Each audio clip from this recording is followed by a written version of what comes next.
Man United look to build on Bruno Fernandes' transfer. There's completed transfers to look out for, and absolute rubbish transfer rumours on transfer deadline day. Oh, and also Friday feels as well. That and more coming up in the next few minutes, as I'm your host, Matt Froelich. You are the Onefootballers, and this is the Daily News. So if you hadn't guessed, it's transfer deadline day, which means everything is transfer focused. First off, and yesterday, Manchester United completed the transfer finally of Bruno Fernandes. But they are not stopping there. Apparently today, Ole Gunnar Solskjaer wants to bring in one more player, a striker. They've already had a bid for Josh King rejected. Looks like Olivier Giroud won't be heading to Manchester. And the other name mixed in there is Salomon Rondon, who's currently in China. Any of these deals would really be panic buys, and I can't see Manchester United actually going through and signing them. Probably have to take them until the summer before they get a really good player in.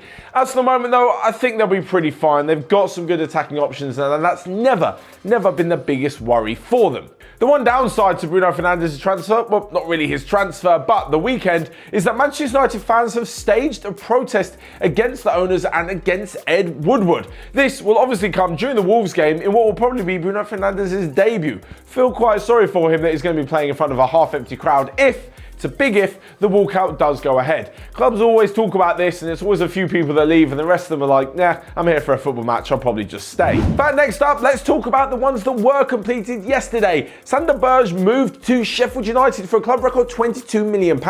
This is the guy who's got Champions League experience. He's played against Liverpool and Napoli in the group stage and did so well that at one stage Liverpool were rumoured to be interested in signing him themselves. This just goes to show that Sheffield United now, with their brilliant brand of football and their top half place in the Premier League, are able not only to pay for these kind of signings, but to attract them as well with the promise of playing good football. Alongside this, and finally, Paul Alcacer's future has been sorted as he has moved to Villarreal ahead of Valencia. Villarreal also almost lost Ekambi last night to Barcelona, but called the deal off at the very last minute. On top of this, the very impressive Daniel Podence left Olympiacos to join up with Wolves, and the thought of him and Adama Traoré on opposing wings really should scare most oppositions, especially Manchester United this weekend. And lastly but not least, Piontek, that whole transfer saga of him moving to Spurs, him moving to Chelsea, he was going to leave AC Milan, whatever happened, well, he ended up at Hertha Berlin. So next up are to the potential transfers that could happen today. I need you guys to look out for this and let us know in the comments section if one of these deals potentially goes through. Of course, you can let us know all about the other breaking deals. Let's create some sort of little transfer comment section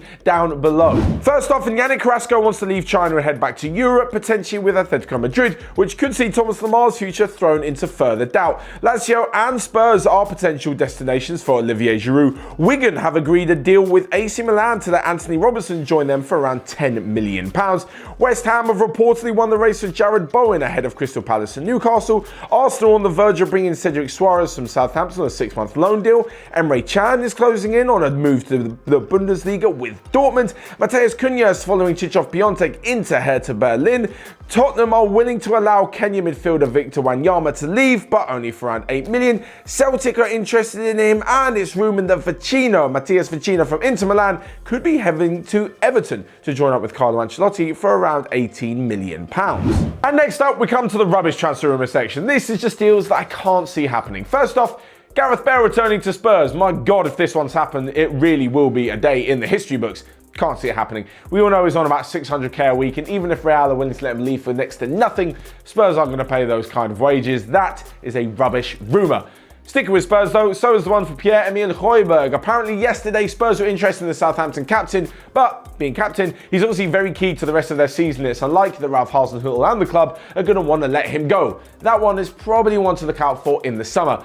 And lastly but not least, another, well, it's not really a rubbish rumour, but I don't think it's going to happen, is Edinson Cavani leaving PSG. There's been so much talk about it. They've been haggling over a few million, rumours of Atletico Madrid and Manchester United and all sorts of clubs, and he still hasn't left. There's only a few hours left in the transfer window, and I honestly think that PSG said they want to keep him, and they will keep him. You can expect the Uruguayan to stay and then be on a free transfer in the summer. So lastly but not least, we come to today's Friday Feels. This is where you guys make your predictions for the weekend's football in the comments section below, and we call out some of the correct ones on Monday. There's an incredible weekend of football coming up, and first off, I'm going for Leipzig to beat Gladbach 3-1 in first versus third in the Bundesliga. Elsewhere in the Madrid derby, I think Real Madrid are going to run away 2-0 victors. And in the big game in the Premier League on Sunday between Tottenham and Manchester City, I'm going for a 1-1 draw. So there you have it. Let me know all of your thoughts on the transfers. What's going on? Who's been a completed deal? Which one's been called off? And any other rumours that you've heard. Let me know in the comment section below. Smash the like button while you're there and click here or here to check out all of the other videos we've got going on OneFootball. But until next time, have a great weekend and I'll see you guys later.